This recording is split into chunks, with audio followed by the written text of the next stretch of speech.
Welcome to No Small Roles. This is the show where I speak with fellow actors about their careers and about some of those smaller roles in big movies and TV, and how those roles are not at all small for the actors who played them. Today's guest is a very, very, very good friend of mine, one of the kindest, most determined, most ambitious, I would say most procrastinating, though works very well under pressure and always puts out stellar work. He always keeps the business side of the business in mind and is always there to help a friend and expects nothing in return. This is my friend, Michael Toe. Welcome to the show. What's up, Ian? You're my hype man. That's all real. You earned that. So thank you for joining me. Now, everyone, you know Mike from a whole lot of things. So I'm gonna read off a little bit of list here. You know him from Brotherhood, R.I.P.D, Unfinished Business, Daredevil, Royal Pains, Master of None, MacGyver, Slender Man, Blind Spot, Lucky, Grandma, Sound of Metal, Jungle Land, Law and Order, SVU, Defending Jacob, Nosferatu, the TV show, The Blacklist, Free Guy, Blue Bloods, The Resident, Hocus Pocus 2, Boston Strangler, Law and Order, Organized Crime, City on Fire, Lioness, Landman, FBI International, and Power Book 3, Raising Canaan, to name just a few credits. I wasn't in Landman, the Slender Man. Oh, I filmed it. Yeah, that counts. But then I got cut. All my whole scenes got cut. The whole arc. But that happens. That's a good point about this business. I've been cut so many times, and it's not about the work. It's about the show and keeping the momentum of the show going on. So it's not about your amazing work. Robert Downey Jr. Right? Yeah. That was sad at the time, but it's part of the business. Was that scene was the scene with Robert Downey Jr.? Yeah, we had this great little quarrel from the jury and the judge, and it got cut. But that's showbiz. Now, Mike, before we delve into it, I have to ask you a very important question. Are you ready to answer it? I'm ready. Grilled cheese with or without tomato? Neither. I don't like grilled cheese. What? Okay. Interview over. Partially because I'm lactose intolerant, so I don't have it. And I'm not a big bread guy. Like bread and if it was had tons of meat in it, or I'm vegetarian now, but if it had a lot of other stuff. So if I had one or the other, I'd probably say tomato. But I don't think I would have that either, though. You're just making it up now. No, I can't even believe we've been friends up to this point and this has never come up.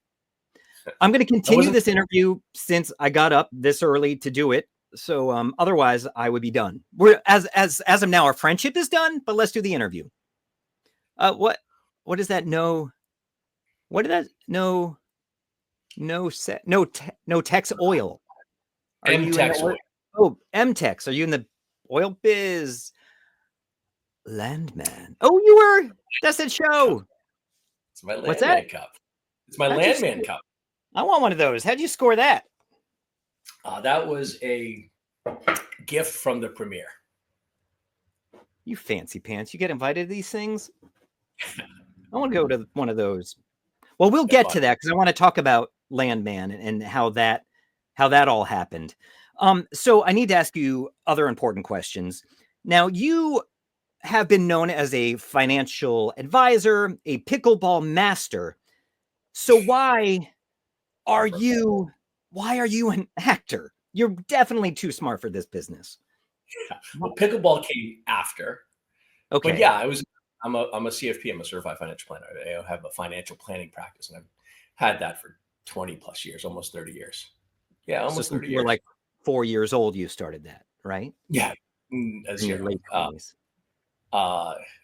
It's only almost 25 years, and so it's been. And so I was a certified financial planner. I kind of did, build a practice. I have a pretty good staff who've been with me for a long time.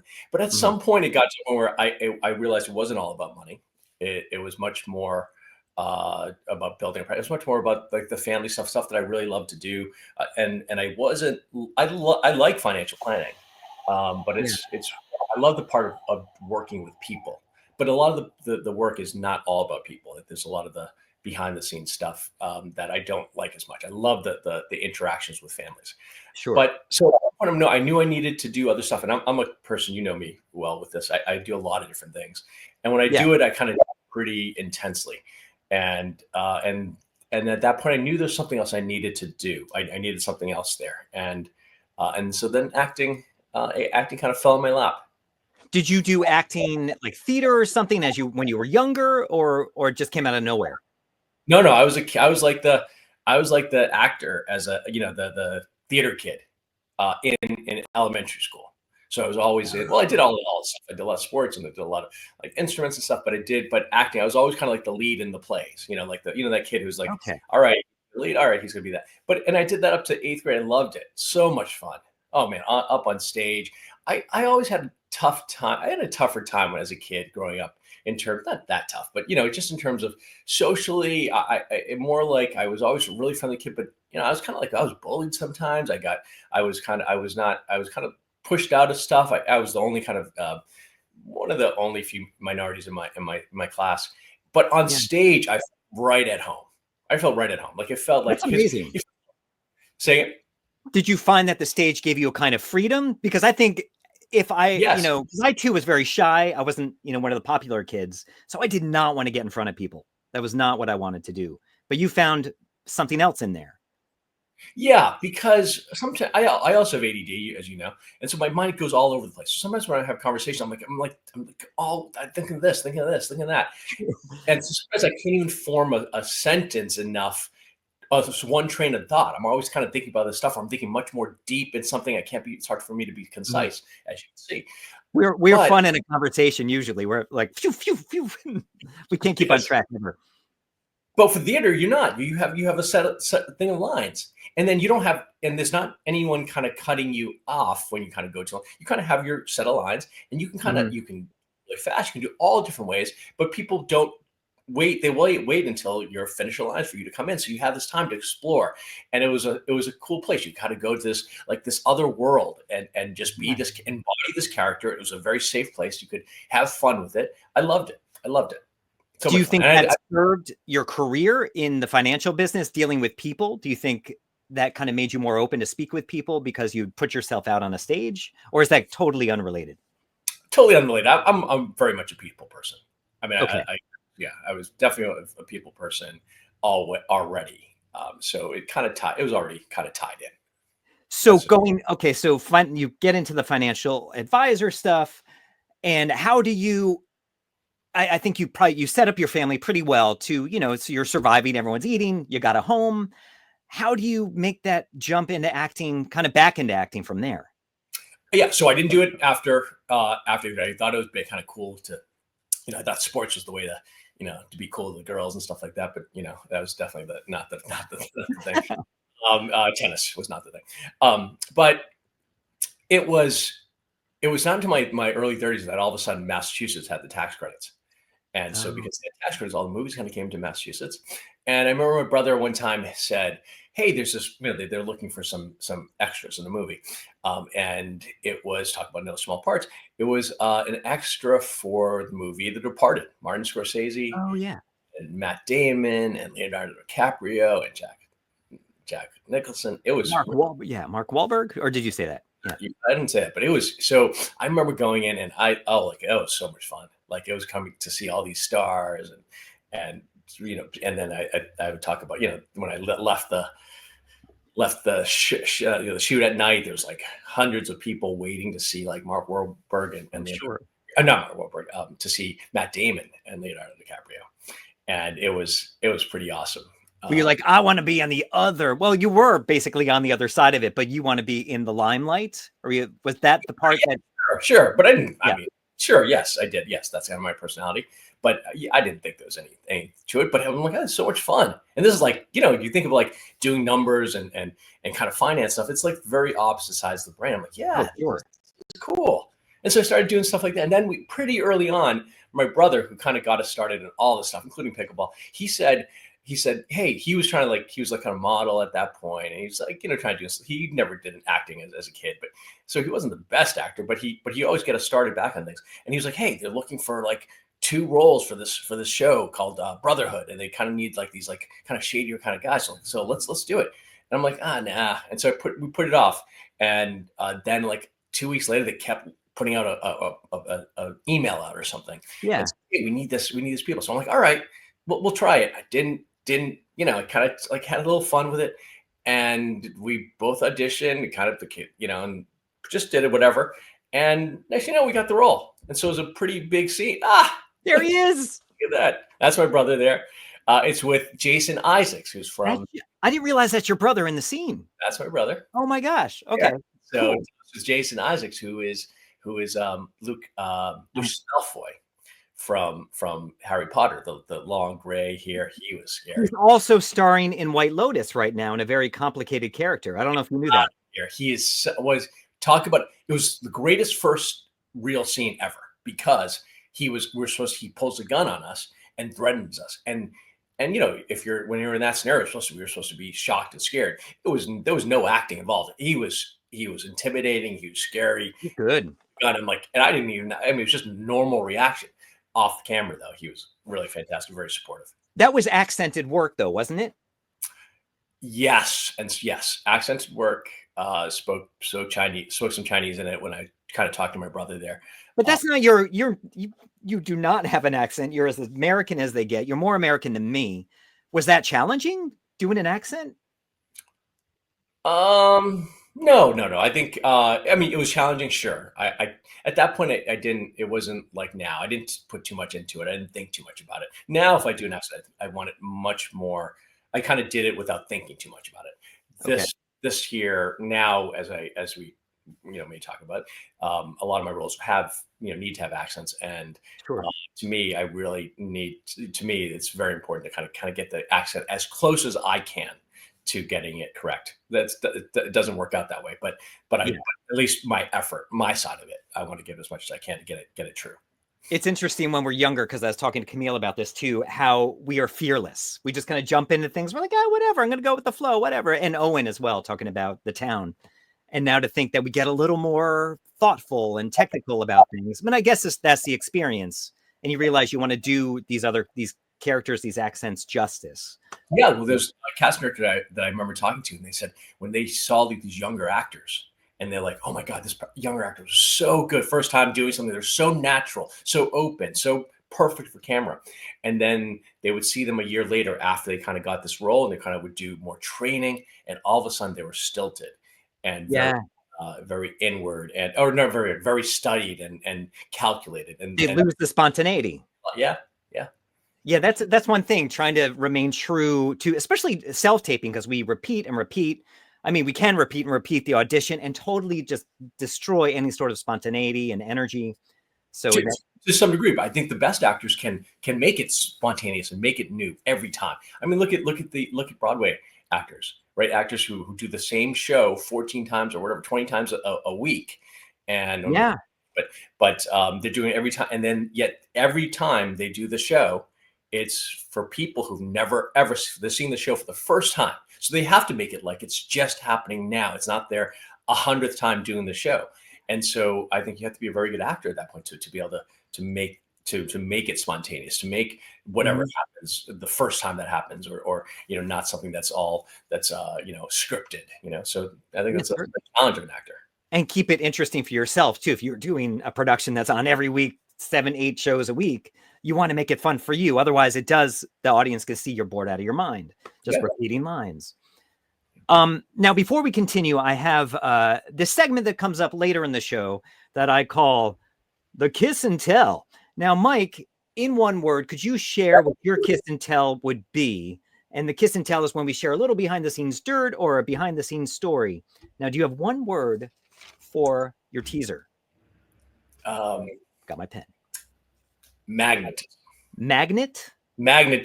Oh, magnetism. Okay. Big word. Oh, okay. Magnetism. Okay, we'll come back to that later. Now, okay, so we talked about brotherhood, how we got to there, thanks to your brother. And that's so cool. He's in it. I'm going to watch that clip again. So I believe from there you went on to R.I.P.D. Is that correct? Was that the next thing? Well, yeah, sure. Maybe from a lines perspective, but I did dozens and dozens of movies as a background. Okay. So you were doing that at the time. Okay. Yeah. Well, right after Departed, I'm like, I'm hooked. Sign me up whenever you need me. Bring me in.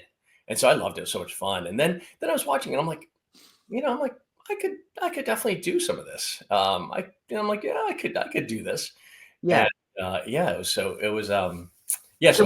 And, and then, but every time in the local market, they would have smaller roles sometimes. And they would have like, a few lines here and there, and they would kind of, it's the same pool of people. Mm-hmm. Like, all right, bring it in. So I'm like, all right, I'll try to do that.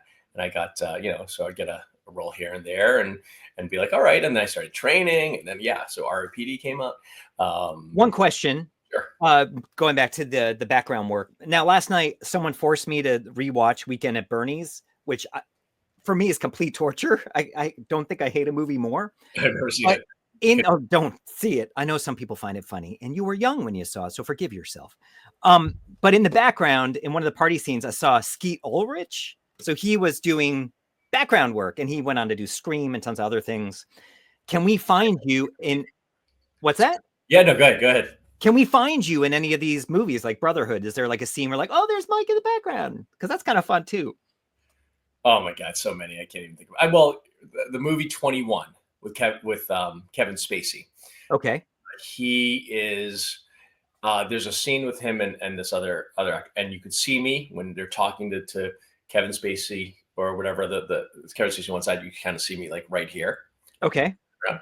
And then when they flip the camera and they see the star of the movie, I forget his name, then as you're talking to him, then you see me here. So I'm like on both sides of the guy. So it's because they cut different sides. Yeah. People. So yeah, that was. I mean, yeah, sure. I think that's cool. Yeah, a lot of different movies. I'm blanking right now. I think I kind of put a lot of those projects a little to the side out of my brain. But you're like me like that. You started later. I mean, obviously you had, unlike you, I mean, I started behind the scenes, but you started in being a financial analyst. And then you kind of discovered the passion for acting later.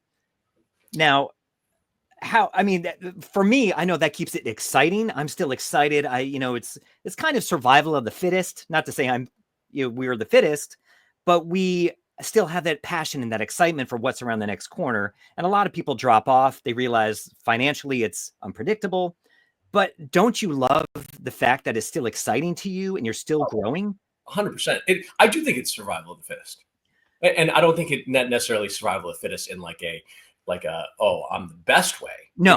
But I think it's survival of the fittest of like, all right, when there's times that are like terrible and there's not much out there, or right now again and again, to say, all right, I'm going to come back. I'm going to keep positive. I want to go back in. I'm still going to be optimistic about the roles and chances out there, and even when like a sliver of hope for certain things, and just still kind of giving it your all. So I do think it's survival of the fittest. I think that's a great term for it. Yeah, and it's that passion that keeps us surviving. Mm-hmm. Now, because I interrupted you. Now you talked about how R.I.P.D. How did that come to be after doing some of this background work? I think it was Carolyn Pickman who brought me in there. She gets a lot of mentions on this show. About that, you talked about that with Celeste and Owen, I think. She has a relationship with a lot of top actors and movies in the area, and they just brought me in. I remember doing the scene. I don't remember too much about it, but this ties into my kiss and tell. So I don't know if you want me to go there. Oh no, you got to save your kiss and tell. Okay. So it was a good time. Yeah, it had a lot of, there you go. With Jeff Bridges, Ryan Reynolds, Kevin Bacon. That was my connection to Kevin Bacon. So the joke is that the Kevin Bacon connection. Oh yeah. The Kevin Bacon game. How many? The 7 degrees of Kevin Bacon or something. Yeah. So everyone who knows me now has one you're like, as you are in many other ways, you are the glue. And in this case, to Kevin Bacon. Yes. Yep. Oh, sorry, my dog is running over my cord. No. Hold on before he pulls my computer down. He wasn't the most friendly to me, though. I'll put it that way, though. He what? He wasn't the most friendly to me. That's not a kiss and tell. That's I was different. It was a kiss and tell. But it wasn't the most friendly. Just kind of reserved and cold and kind of keeping to himself. We had all these stars in it. It was like, there's a lot of Jeff Bridges, Ryan Reynolds, Kevin Bacon. There's just tons of stars in the movie. And I remember we were both in this kind of back area in the cast chairs. And it was just him and I, even though there was like everyone else was kind of shooting a scene. And I was just trying to have a conversation. He was just kind of like, he wasn't rude. He just was not that friendly to me. But at that point, maybe he was studying lines. I think I probably looked back at it, and I remember when I first saw Leonardo DiCaprio in The Departed, and I'm trying to talk to him and all this kind of stuff. And but he's in this intense scene, and in between cuts, I'm thinking, cut, let's, and I started joking around with him, and he would just give me this mean look, and would look at me, and every time I tried to talk to him, and I'm like, oh shoot, sorry, I didn't mean to. But what I now know is he's in character. Yeah, he's trying to stay in character, and all of a sudden someone talks to him. He's like acting the way he was in the scene to not lose his focus, because you might have to reset the scene and stuff like that and shoot minutes later, but he needs to keep it intense. So I remember him doing that, and I'm like, for the longest time, I'm like, what an ass Leonardo DiCaprio was. But now I'm thinking back, I'm like, no, he was in. I was the ass. I was the person. He was working, and so I didn't know at the time. You were new. Yes, but I think that's the same thing with Kevin Bacon's the story there. There might have been some things going on, or maybe this was his downtime, and here this guy's trying to engage with him, trying to hey. They're also running lines in their heads, and also people like Kevin Bacon have been around forever. Everyone knows him from Footloose and on. And so everyone wants a piece of them. Not to say you wanted a piece of DiCaprio, but they can only give so much of themselves. So they have to kind of put up that, shield. Otherwise, everyone's going to come over. Yeah. But at the same time, Matt Damon, who was in The Departed, was so cool. Yeah. And I met him a week before my shoot, by the way, on The Departed. That's cool. That's really cool. Yeah. I got his, I was working in a movie theater in the late 90s in New York City, and he came in to promote Good Will Hunting. Oh, get out of here. And my wife and I were there, and we had these little posters, and we're like, hey, could you sign this poster? And he signed it for my wife. And then he was working on the movie Rounders in the City. And I'm like, hey, are they looking for any production assistants? And he gave me the number of the production office, and I called. They weren't looking for anyone, but it was still cool of him. And I obviously didn't know him. But also, that was also before he got famous. Yeah, that was right on the cusp. That was it. All right. Okay, so at one point, I know you did the movie Unfinished Business. And I believe, if my understanding is correct, that started as a background role. Is that possible? Mm-hmm. Yes. So that's the movie with Vince Vaughn. Okay. Dave Franco, Tom Wilkinson. It had a different title too, didn't it? Before, I think it did. It wasn't. So what they did was they shot the scene. I forget the name. Yes, it had a different title. So they shot in Massachusetts, and I wasn't in the first thing of it. And I guess the movie didn't. They got a lot of reshoots and stuff like that. They wanted obviously something didn't go well. Test screenings weren't maybe hitting well or something. Yes. Okay. And so they said they came back to shoot this whole other scene. It was kind of a comedy, kind of an old school, kind of that kind of a little bit of a gross out. Yeah. Comedy. Yeah. So they needed to press it even more. So they had these scenes, and the people auditioned for this different scenario, and it was a lot of they must have had a budget to we need to gross it up, we need to kind of spark something, we need to make some fun stuff, they need to make it more exciting. And so they had just background scenarios, and I'm like, yeah, great. And they had this crazy party scene, I guess, Dave Franco and Tom Wilson are in Germany, and they kind of go off on this crazy drunken drug field adventure, whatever. Mm-hmm. And so they had needed some Japanese businessmen. I'm not Japanese. And so but sure, whatever. And then in the scene, and they were kind of there wasn't a lot of scripted stuff. They kind of just, all right, let's just try this. And there was a lot of improv. Okay. Dave who's Franco's brother. Yeah, I forget too. He's the more popular one now. So James Franco's brother. So he was. They were saying, like, let's do a scene of like a drunken scene, like this scene. And they're like, well, and then Dave Franco was like, well, I do this game called like tequila slaps. I was like, tequila slap, what's that? So basically, you drink a shot of tequila and you slap the other guy, and you take another shot and you slap, and you just kind of it keeps like escalating until someone quits. Yeah, we play a lot. Yeah, you and me. Right. So they had the scene, and they're like, all right, let's do it. And they kind of looked over at the 5 Japanese business guys over there, and they're like, okay, this will be like a whatever, a funny thing. Of course, but it now turns into the stereotype stuff. I can see it now. But anyways, they're like, all right, come on over. And here, just one quick thing, back in The Departed, they needed a role for a Chinese person to say a line in Chinese in The Departed. And they asked, like, who can speak Cantonese here? And I thought, I'm like, and they're like, I didn't know it back then. This was my first time. I'm like, I didn't, I'm like, my Cantonese is not that good. I don't think I could do it. And this other guy was like, I'll do it. And sure enough, he got a speaking role. Role. My boss from acting just came out. He got a speaking role in The Departed, and he said one line in Cantonese. It stayed in the movie. That stayed in the movie. Oh man, for that. And then he was like the coolest thing. He got tons and tons of residuals, and in a movie with credits with all these stars. And I remember like, shoot, why? How could I not do it? I'm like, if that happens again, I'm gonna just jump in and say, I can do it. And so the director came up and he looked at the people, and you could see kind of the scenario. He probably needed someone that was like a Japanese business guy, but you can see the stereotypes. He probably needed someone who looked like they were not confident, and they probably needed someone who's like a little bit nerdier, like a little bit shy and reserved. Like that's the kind of look he was looking for. Yeah. So I kind of kept looking. No offense, but I don't think I come across that way. But he was kind of looking at the other guys. He's like, do you guys know? And I'm like, right away, yeah, I can do it. Sure. Oh yeah. I play the game all the time. I know exactly. For you. I forced, because I remember my mistake in Departed.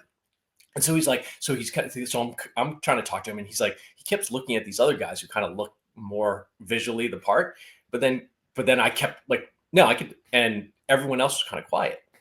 So he's like, okay. And I think partially because he was like, he could see that they might have looked visually the part for this gag. Yeah. But at the same time, they saw that my confidence that I could do the role, and I wasn't going to get nervous about it. And so anyways, whatever, they brought me in. And so, what are you doing? Oh, you're gonna get it. Oh, makes me a little uncomfortable how much you want it, but.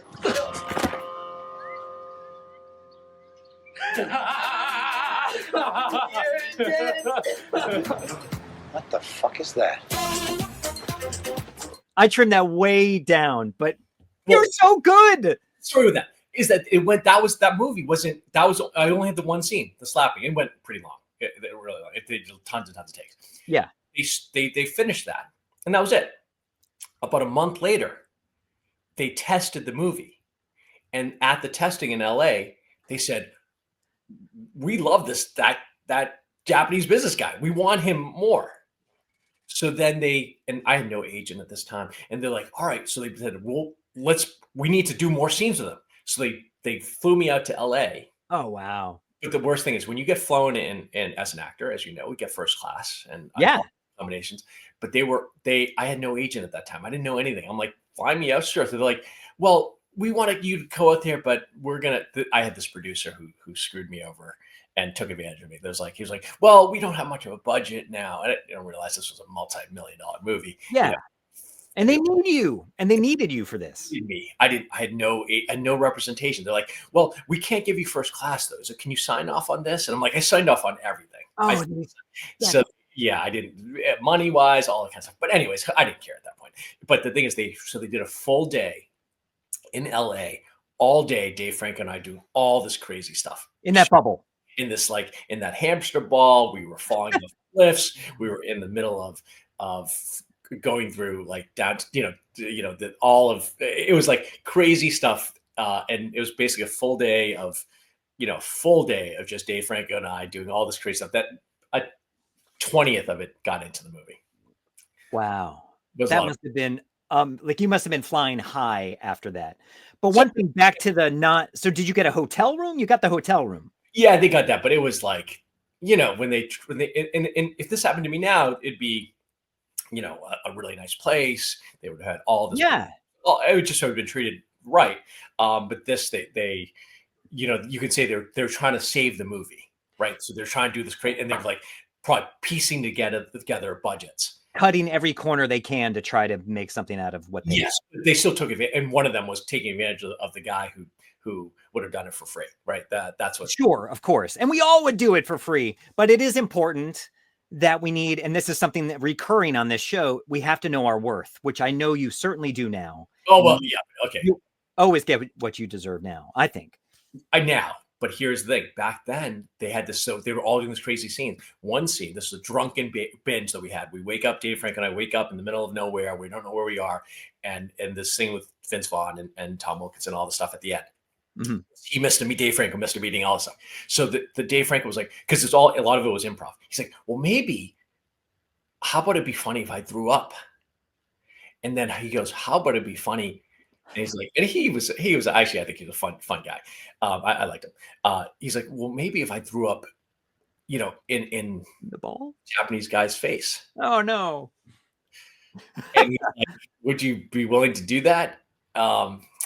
And by the way, and then the whole movie was like the show when they woke up, they wanted me in my boxer shorts. They wanted me with like the Karate Kid. Oh, geez. It was a lot of like this stuff that now I'm like, I would never have done it with. Funny how dated that is already. And that wasn't horribly long ago. It was all that stuff. They wanted me like living in like boxer briefs with, I mean, like not like, like really tidy whities with the Karate Kid thing around this. But anyways, he's like, all right, I'm going to throw up on him. I'm like, do you want to do it? And I'm kind of gay with that stuff. I'm like, sure. Even though really, I had fun. I was like, I didn't have the lens of like, how does this look from as an Asian American, and kind of being like, I didn't look at it from that lens. I had a lens. I kind of saw it, but I'm like more like, I'm good for the game. This would be kind of fun. And so sure enough, it was kind of demeaning. He had this big thing of tomato soup in his kind of mouth. And then sure enough, like, and he throws up in my face.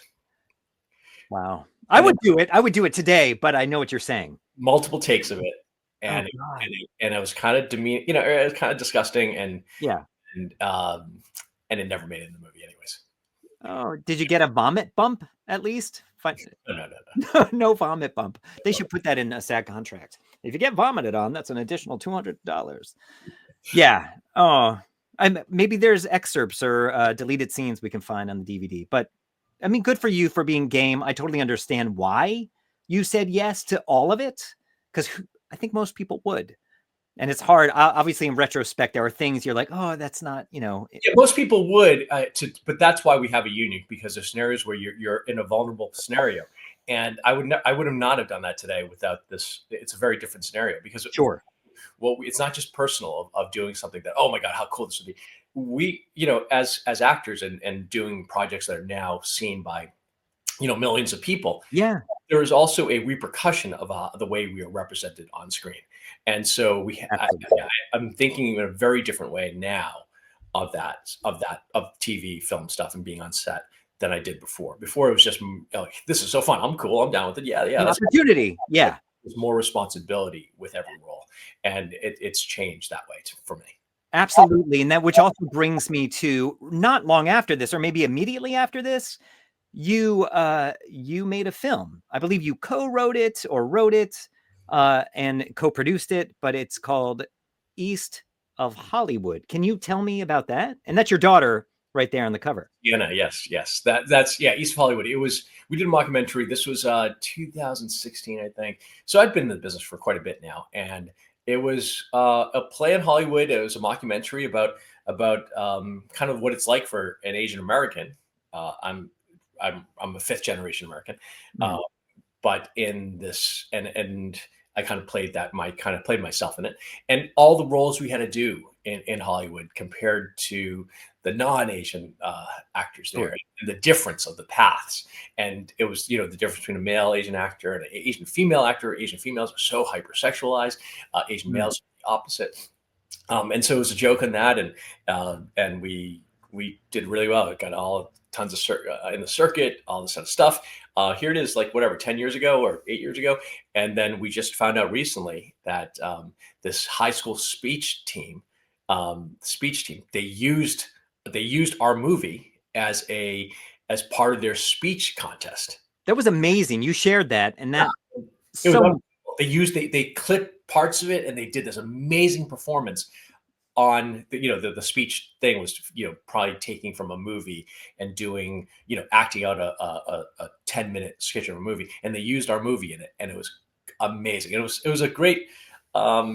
It felt really great to see that, to show that it had an impact. The point of the story was showing this is what it's like for in Hollywood. It made fun of it in a joking way, but at the same time there was a serious undertone. That was really powerful, that video that you're talking about. And it's interesting to see how the art you created to send a message and to talk about representation made the impact you wanted it to. Yeah, so we did a lot of, because in the industry at one point there was a point in my career where like I'm not getting the roles that I kind of want, or I felt like I deserved, or felt that I could do. And right. I said, well, I at some point I wanted to control that part and do make the content, and control the narrative, and change the narrative, change the viewpoints of things. And so I started doing a lot of projects on my own, so that was it was a nice part of the business. Can I show a clip from of East of Hollywood? Yeah, sure. All right, here we go. Ken. Am I saying that right? It's Ken, actually. Great. Whenever you're ready. Excellent choice, sir. The cheese of the Penne alla vodka is imported from Italy. I'll be right back with the Prosecco. Okay. Great job. But we were hoping for something a little bit more ethnic. You think you can give that a try? Yeah. Yeah. Excellent choice, signore. The cheese from the Penne alla vodka is imported from... Whoa, how about something a little bit more true to the character? Something real, something Korean. I'm Chinese American, actually. Oh, great, even better. I mean, that is a great choice. And that's your choice, and it's a good one. But this is an Italian restaurant. I don't think I would have a Chinese accent. Well, let's just say your character worked in Little Italy in Hong Kong, and now you're in America serving great Italian food by way of Hong Kong. Huh? Think we can give that a try? Yeah. It's funny, but it's powerful, and it kind of shows the experiences that you were having. Yeah, yeah. And back then, this was also whatever, 8 years ago or however long it was. That a lot of jokes, a lot of the themes are done actually more now. But back then it was pretty new. About now, you're saying that things are more thoughtful and it's not quite as... Yeah, you've seen a lot of those clips of things like that, of scenarios like that. But back when we that scenario is kind of brought up a lot now in terms of different skits or different, themes. But back then that was a pretty early take on something like that was really fresh. And well, it's funny you say early, but that wasn't long ago. It's just amazing how not long ago people were being this. I mean, not to say everything's better now, but to think that there's been that much growth since. So I'm hopeful, even though there's been a lot of rollback in just the past 2 months, hopefully we can continue moving forward, though it's a very tricky time right now. Yeah. But I won't get into that. So I know you also have your company, To Arboleta. Yeah, that's right. And you've also produced a bunch of other, I don't have those clips, but other bunch of short films with similar messages of representation. And, but thank you for doing that. And I think it's really important work. Now I want to get to, okay, so at this point you have an agent in New York, and you're broadening out. Your career's really become, I would say, first and foremost, obviously the financial analyst thing has continued because you're smart and you want to make money regularly. And it's something you're really good at naturally. but you've pursued acting in a big way at this point, and you have an agent in New York City. How did that, and you don't have to go too far into it, but sort of as a note to up and coming actors, how did you make that leap from being a Boston local into getting your representation in New York City and being considered on all across the states as an actor? Well, this is part of the survival of the fittest. I think some people would have been, all right, I'm in Massachusetts. There's only a certain kind of movies kind of come into town. I want to go into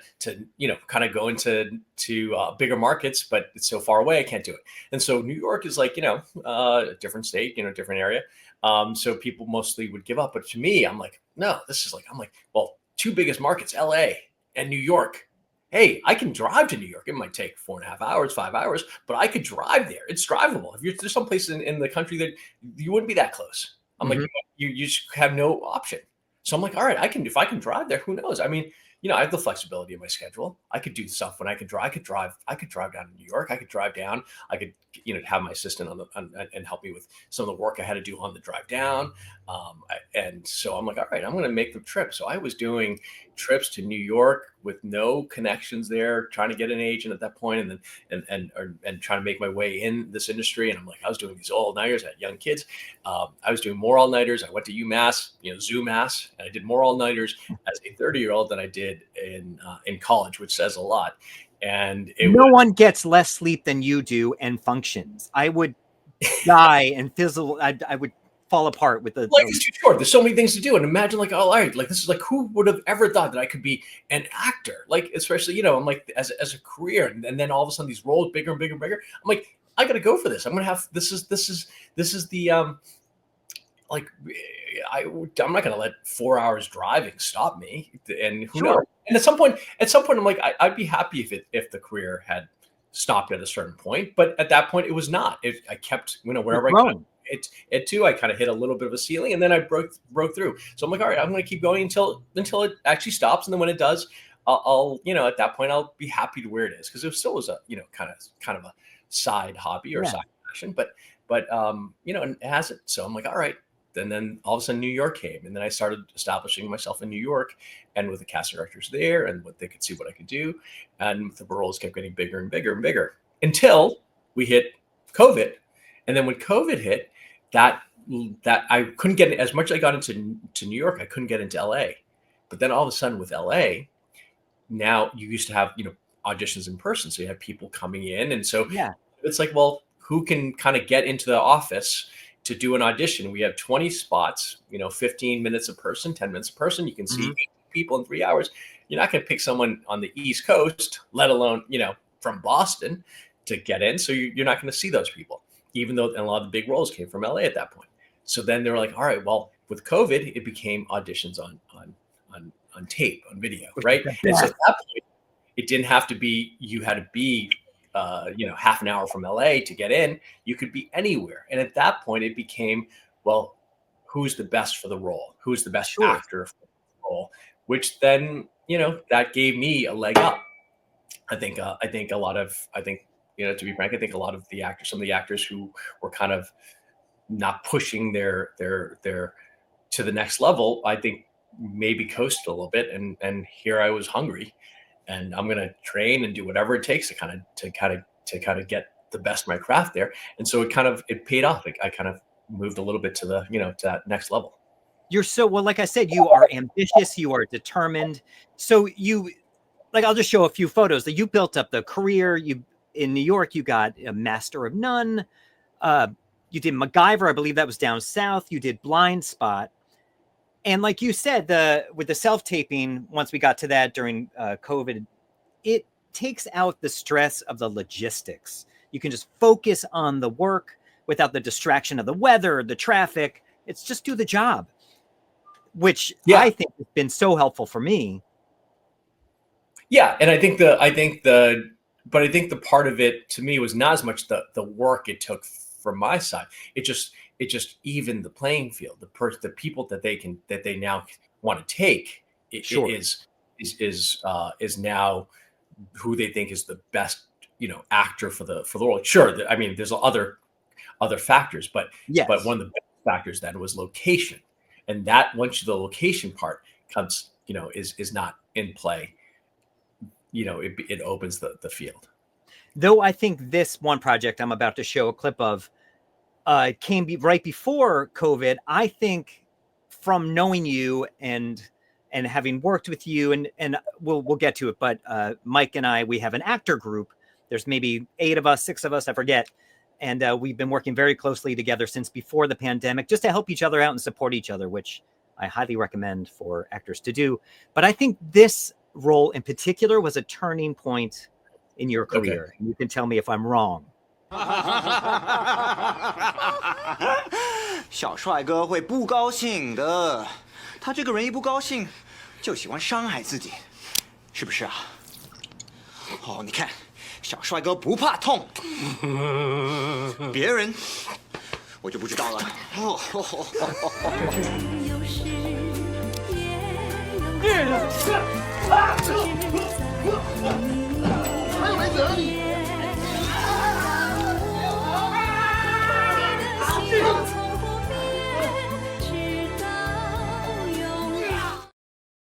Now, at this point, you had done tons of co-stars, guest stars, recurring guest stars on TV, but I remember you being uber excited for this. You're one of the lead characters in this film.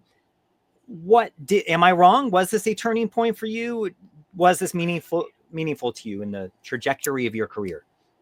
It's very meaningful. I don't think it was a turning point, I think, but yes, it was a very very meaningful project. It was called Lucky Grandma. We premiered at Tribeca. It was the AT&T Untold Stories project that they had $1 million budget. They kind of matched it with another $1 million. And I got a chance to work with Sai Chin, who is a Bond girl. She's the old woman there who's in so many major projects. She's a Bond girl? I didn't know that. Twice a Bond girl. Can you name a Bond movie? Not to put you on do you know which one or ones? No pressure. Well, she was a Bond girl, like the sexy Bond girl early. I forget which one of the early ones. And then she came as a casino. She in one of the more recent, I think Casino Royale or something. Okay. Oh, cool. I didn't know that. She's in twice. But yes, it was a point where right at 2018, where I was either going towards the producing side or the acting side, and then I got 3 projects in a row. I got the movie Sound of Metal, which was an Oscar-nominated film with Riz Ahmed. Jungle Land. Go to a clip? Yeah, sure. Okay, this is a rough clip. I think I grabbed it from TV, but here it is. Probably a 2 out of 10 in terms of his hearing. He's having trouble even communicating with me.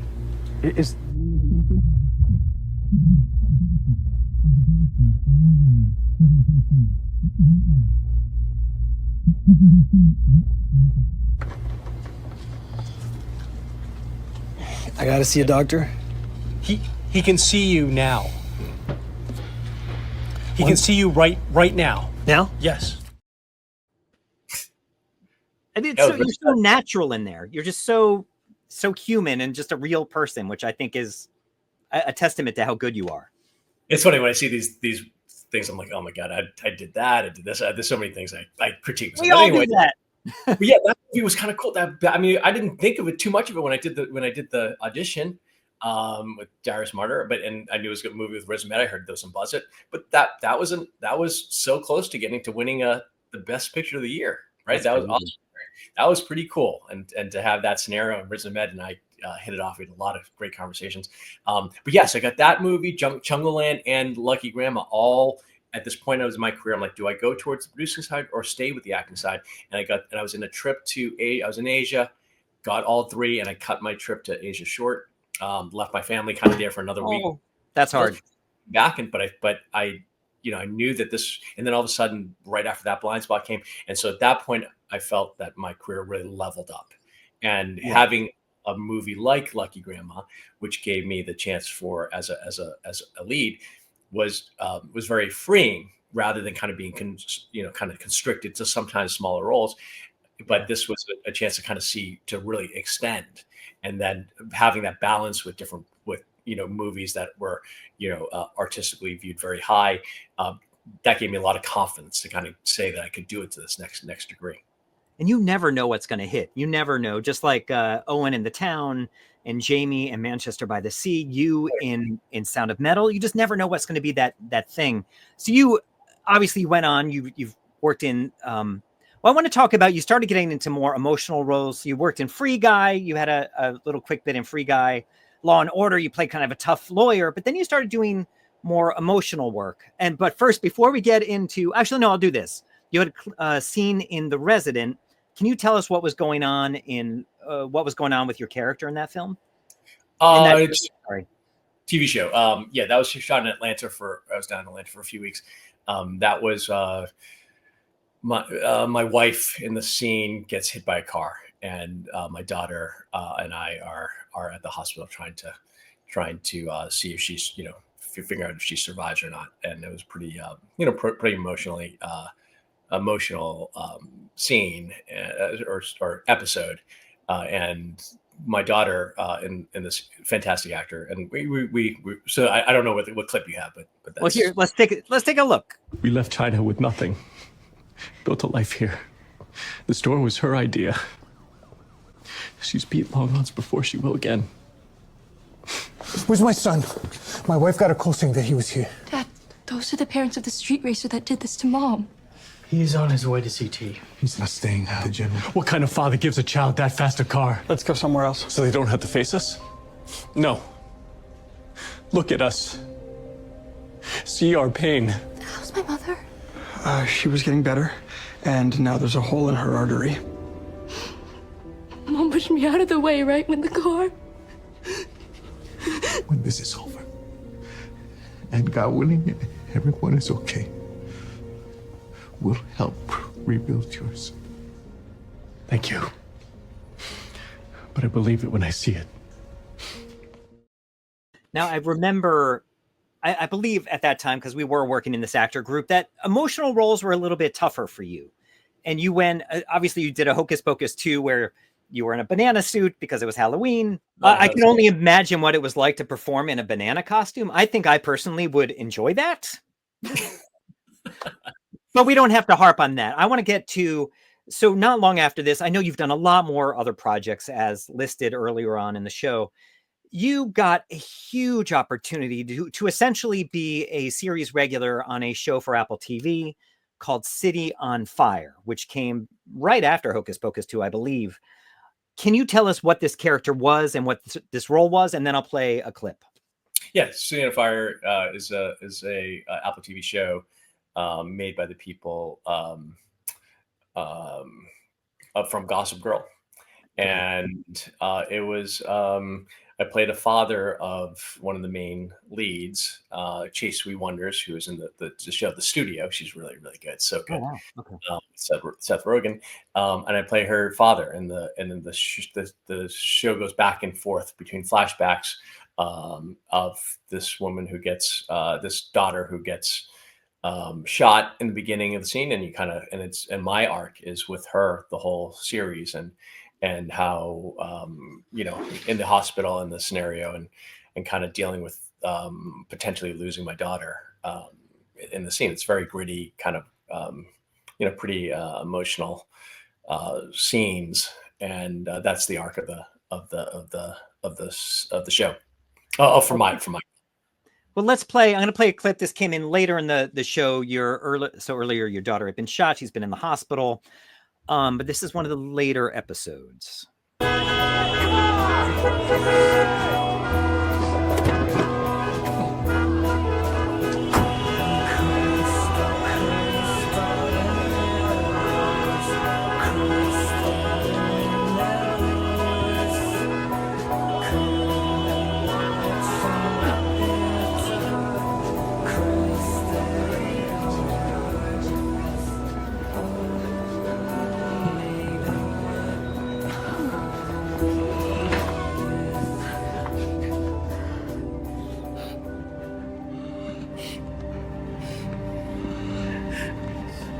Sammy.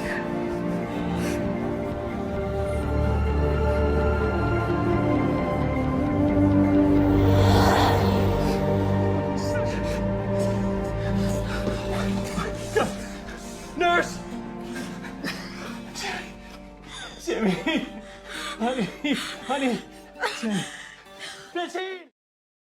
Now I remember there were when you were working on scenes like this, and afterwards you were feeling like you weren't necessarily hitting all the emotional beats the way you wanted to. And obviously, I don't think that shows at all. I think it's very powerful. You're working in every episode that you worked in this show.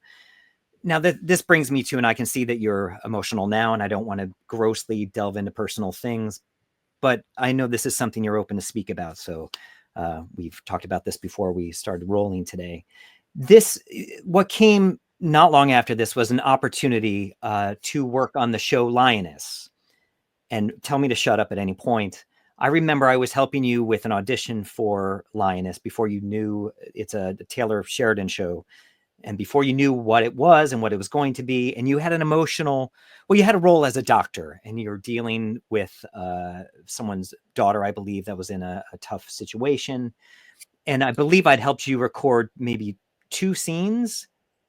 And then the next morning, you still had a scene or 2 to do, and you hadn't done your slate. The next morning, you texted me or you called me, I don't remember, and you said, Ian, can you take what I filmed and submit it to my agent? I'm at the hospital with my daughter, and it's looking really bad. Do you mind? Can we talk about that?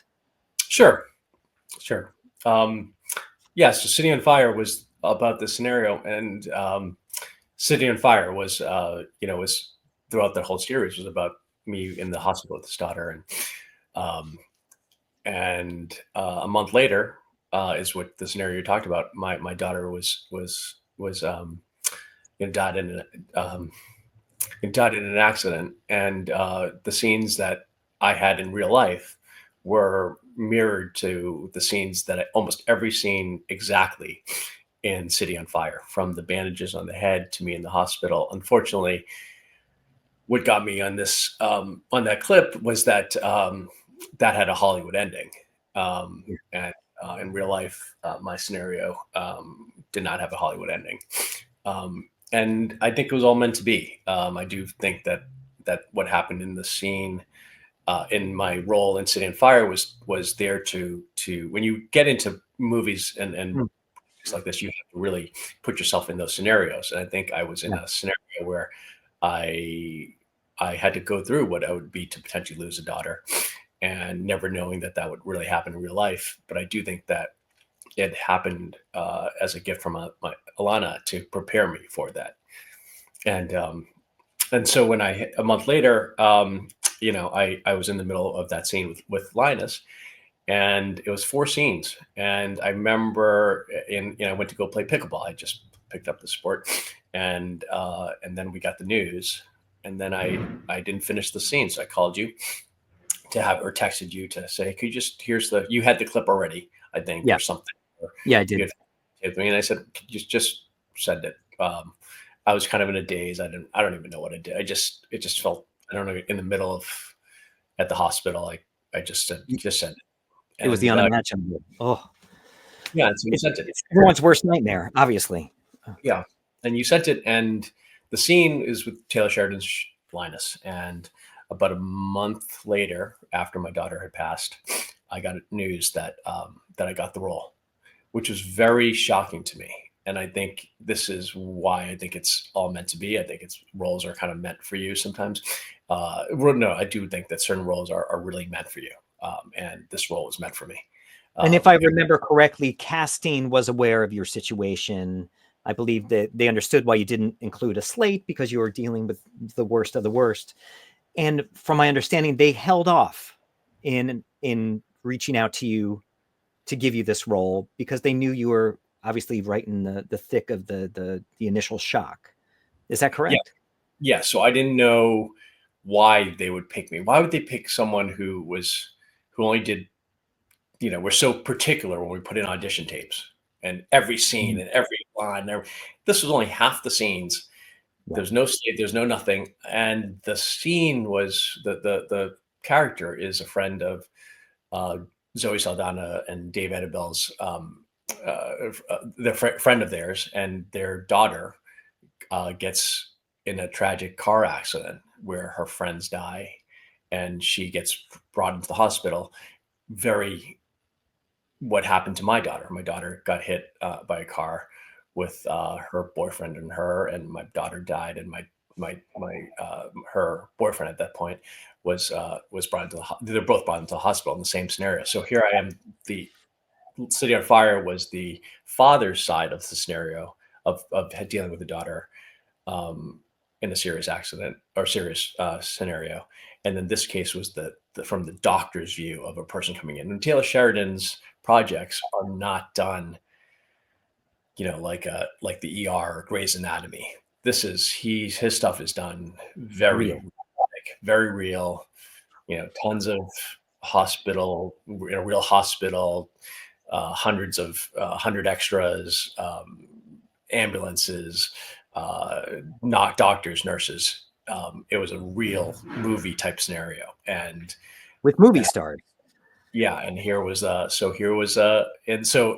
doctor who takes their friend, who takes in all these people from the car accident, which is very, from casting, like, why would they take me? It just seems too.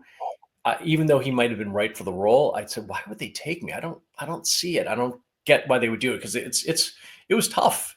It was really tough, and sure. I wouldn't cast myself in it, not from the acting point of view, but because of this trauma.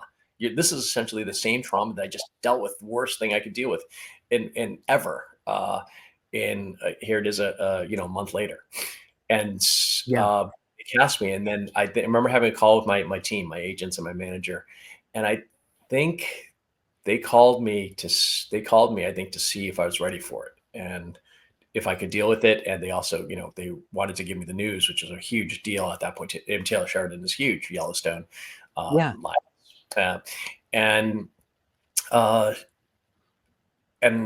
when I saw it, I knew immediately I wanted to do it, because I had these, I knew with my relation with my daughter that there's a scenario where she's like, I remember in my dreams having conversations with her, and she was saying, she's telling me, like, your acting stuff, it's already, there's tons more there, and things are already happening. And she was excited. She was excited about acting, right? Wasn't she somewhat interested in it as well? And kind of about the people you were working with, that meant a lot to her. Yeah, and City on Fire sometimes too, right? Yeah, and City on Fire, there are all these, all the pictures in the hospital were all of her. Her and I as younger, as the younger Chase We Wonders in there. And so I didn't know why they wanted me there. So sure enough, I go into tape, and I got a chance to work with Dave Annabelle and Zoe Saldana and Nicole Kidman. So cool. You really awesome. You were in 2 episodes, is that correct? Yes, and it was very emotionally tough. I'm pretty tough. I know I'm pretty tough in this scenario, and I think 99% of the people who did that scene, having gone through what I gone through, wouldn't have been able to do it. I know it, not have been able to do it. And Dave Annabelle was he knew the scenario. I had to tell him, and after every scene, we would. He just pulled me over and gave me this, big hug. I don't think the cast and crew, I don't think at that point people knew what was happening. But it was also very, very emotional to me, and very, very, very, very real. The actress who plays their daughter, it was very eerie.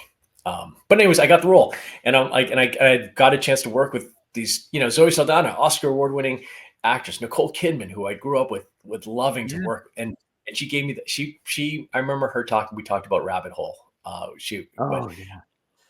Which is about losing a child too. But I remember her giving me one of the best compliments. She pulled me aside. She goes, I want to give you one of the best compliments I could give an actor.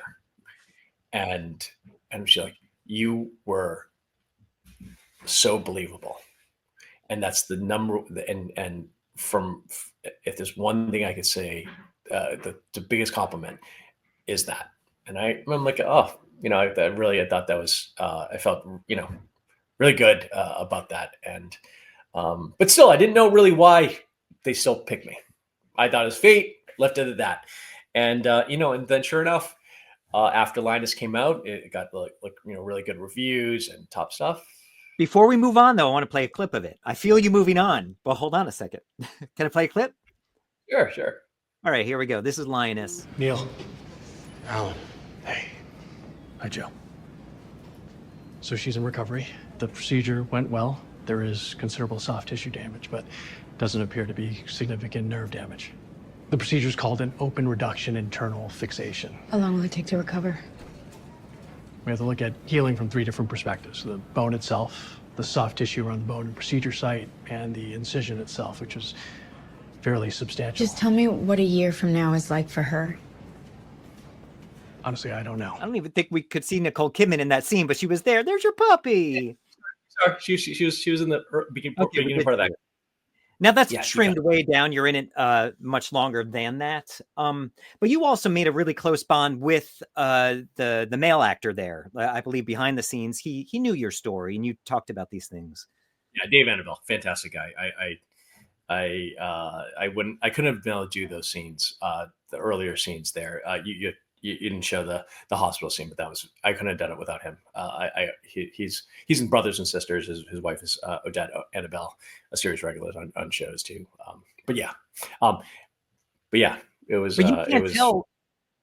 Watching that, you can't tell how frail emotionally you were at the time, and I think that goes to say, not only that you're a professional, but I think also you put yourself into everything you do in a big way, but also it helps keep you afloat, just like you jumped into pickleball big time at this point in your life. And I think that is what has helped you to survive. And I think that's why getting on set as soon as you could kept you above water. And as many of us would be destroyed under that, not to say that you were not destroyed under everything you were dealing with. But I would say in a way it saved you. And obviously I know Alone at Night, you have your thoughts go to places you don't want it to go, or maybe you do want to go, and it's important to go there. But I think this stuff saved you, along with the pickleball. I agree. I think it was very pickleball definitely too, but this was healing, very healing for me. It was cathartic in some ways to kind of, it's almost like how what you do with the therapist, right? A therapist, sometimes you have to relive the scenario with guidance and kind of talking through it a little bit. To me, I have the unique ability in our careers to be able to kind of live it out in a very real way.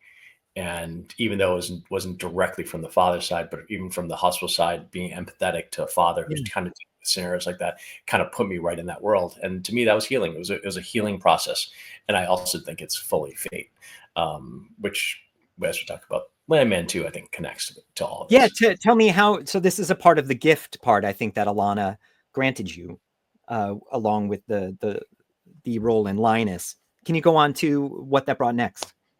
Yeah, I think City on Fire, my series regular. I think Linus, a huge hit with Paramount Plus with Taylor Sheridan. And then after Linus came out, I got a call. My agents got a call, and I got a call from my agent saying that that they want you for the new series on Paramount by Taylor Sheridan called Landman. And I was like, whoa. But remember that I had this conversation with my daughter, that in my dreams, that she said, it's already in motion. So things are in motion with your acting. Like, it's already, the trees, the plants are budding. It's happening. It's the ball is already rolling. It's coming. And so like I knew once I heard that, though, it was going to be fate. So I got the role, got on the set. I got a scene with a very important scene with Billy Bob Thornton and demimoore. But with these scenes, sometimes you don't get a chance to set everything up. You don't have to get a chance to meet all the people first. Sometimes they just kind of throw you in. So it's a very, very emotional scene that they're dealing with a potential death of John Hamm. And here I am, this doctor comes in. So they had this big scene beforehand. Then they bring me in. But I didn't get a chance to talk with them. There's no rehearsal. It's like, all right, come. And I had a lot of dialogue is so hard. The dialogue in Lioness is hard, but this dialogue is like I would crumble under that. That's so hard. It was really tough, but it was like they already had this very big scene. And normally you have times for rehearsal, you have time, and they didn't tape. I don't know what part they took, but they needed to see the full scene all the way through. And if I screwed up my lines, I would have killed the vibe. It was like this whole 10-minute scene beforehand, and then my 10, whatever scene. And so there's a lot of stuff that It they flowed just right into it. So it's a deck of cards essentially. literally they took me from the trailer, got me in, and brought me in, and all this serious stuff is happening, and I have all this stuff that didn't even practice. And I'm like, with things we take No pressure. and I didn't know where to stand. I didn't know where the camera was, and it was crazy. So and Billy Bob Thornton, sure, fine, great guy. But I think it goes to show how much they trusted you, and you had proven yourself already. Yes, yeah, Let's okay. go to that clip. But then it was with demimoore. Let's see it. Yeah, all right. Cammy? Yeah. Monty suffered a ruptured aortic aneurysm, which is a tear of the aortic wall, which causes internal bleeding at a very rapid rate. Because of the size and nature of the rupture, we were required to do open surgery. At this point, the best option is a transplant. Well, what are his chances? If we can find a donor in the near future, the chances are good. That's so good. It's so good. Believable, and that dialogue, like it just comes out of you naturally, like this stuff. And in my mind, I'm like, oh my God, that's Demi Moore. Who growing up, it was my absolute favorite. And at the time, she's also caught up in the whole substance thing and the coming up Oscar nomination, which you didn't know about yet, but you knew she had this huge thing coming up too. But think of this, getting pulled in from the scene. Never my like idol as an actor, like my favorite actress. Yeah. And then also, but then seeing her, I had not seen her. Obviously she's I had not seen her at this stage. I didn't know what she looked like now, and the character. It was like, and then to be in a scene, this Billy Bob, they're like staring at you. That's the thing with Linus too. You're like, I didn't get, you're in the middle of the scene, and then you see like Nicole Kidman like this, and then Zoe Saldana like this, and then and Dave, and then you're like, and then you have this this crazy like medical dialogue, and you're trying to like go through it without screwing up and trying to do it believable to some degree, to a degree. And it was surreal. And you pull it off. You don't see all that going on behind the scenes. Maybe you can see it, because I know in my own eyes when I do something, I'm like, I know exactly what you're thinking there, Ian. But I believe you saw at the premiere, you ran into Billy Bob Thornton, and he said some really, well, I don't want to keep you forever, but I want to hear, what did he say to you? Let me just know, right after we finished that scene, the scene when they kind of bring you in, before, we did other takes of it after, but that initial one, I don't have glasses on when I film, so I can't see anything past a few feet. And then sure enough, we see this big, after we yell cut on that scene, this big kind of white hat, kind of cowboy hat coming towards me. And sure enough, it was Taylor Sheridan. Wow. He doesn't come to his shoots. He's busy writing. So all these projects, right?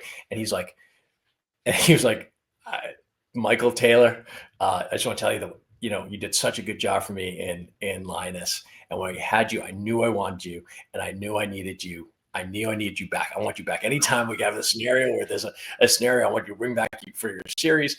And it was the coolest thing. So I was really at that point.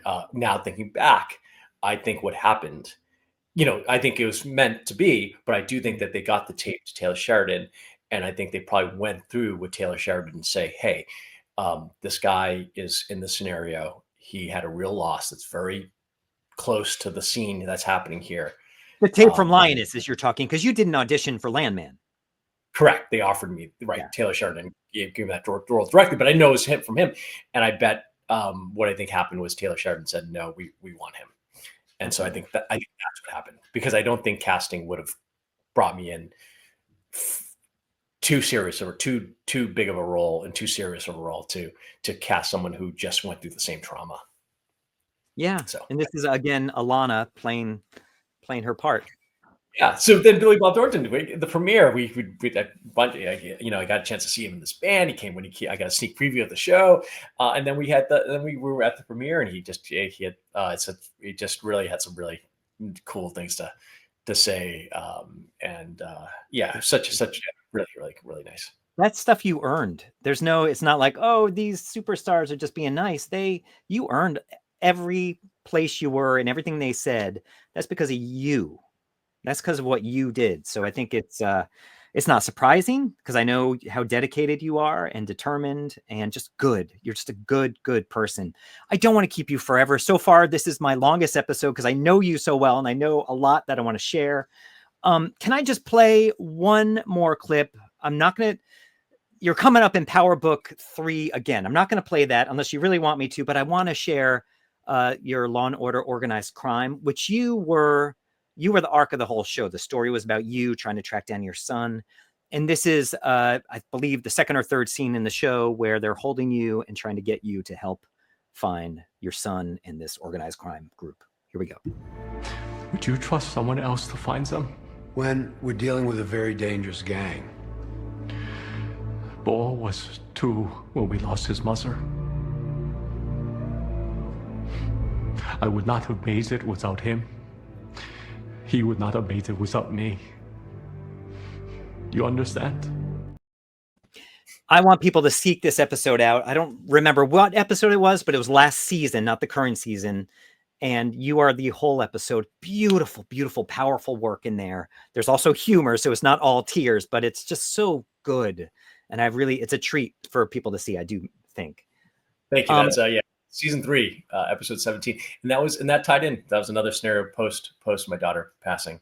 And just to let you know, with Raising Canaan, which I'm on now. Yeah. On season 4, that was with Tony Award-winning actress Patina Miller. And the thing about her, this is also, I got this role right after Linus, was that we met her in real life. My daughter Alana and I met her in real life back when she was doing theater at ART, and we had a great interaction with her. And so again, this was a role now here. My daughter and I talked with her afterwards, saw how good she was, talked with her, Patina, and then she subsequently won a Tony Award winner. And then next, here it is, another gift from Alana that I'm in a series with her to be able to work with her. It just came one of the episodes came out with her last Friday, and so that was kind of again. I don't think I knew that. I got to go find that clip. I could show a clip. I don't want to keep you forever. Okay. Yeah. But you recur, I know, and you also had a little bit of, for those who find Mike attractive, you had a bit of a nude scene in the last year. So check it out. But you did a lot more than I ever could have. You're very brave. Though you looked great, Mike. Well, my scene murder looked great. I'm not going to go into that, but no, it's very well done. Again, you look comfortable. Now, this is the latest I've ever gotten to the kiss and tell. Oh, you're saying something. I'm speaking over you. What'd you say? Large in charge. Yeah. Oh, jeez. I'm gonna say that to my wife, and then then she'll hit me. Okay. So back to the kiss and tell. Your word was magnetism, and this kiss and tell is brought to you by the Ejectables, another delightful show on YouTube. So, Mike, based on your word magnetism, what is your kiss and tell? My kiss and tell in the industry was Ryan Reynolds. So I've been fortunate to be in a lot of different projects with him from different roles, from being from background, from being in Free Guy and R.I.P.D. There's one other one. I can't remember. Oh, the proposal. Yes, okay. Yes, proposal. Did I say that? No. Anyways, the proposal was when I first met him, and I saw him there, and he was dating Scarlett Johansson then. Okay. And I remember seeing Johansson. And this was, and so she was on set, and when I saw Scarlett Johansson, the first thing I thought of was, oh my God, she looks. The aura that I got was she is so smitten on Ryan Reynolds, and that I'm like, oh my God, and then sure enough, in R.I.P.D, they were dating. I don't think they were married then. It was Blake Lively. Oh. And Blake Lively was there in the same set, same sitting on a chair there.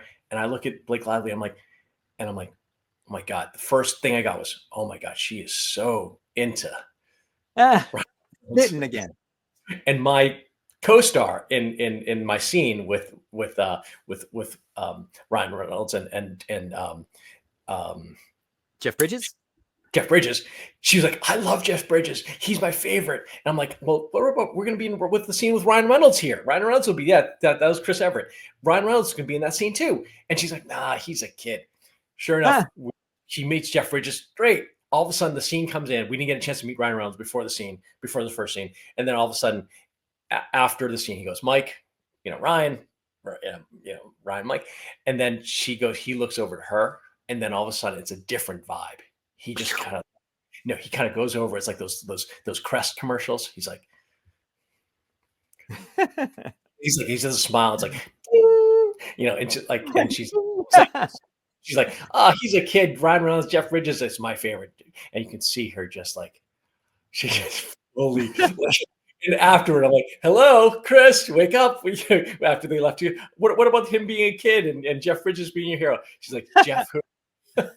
Wow. So, my kiss and tell is the magnetism that Ryan Reynolds has with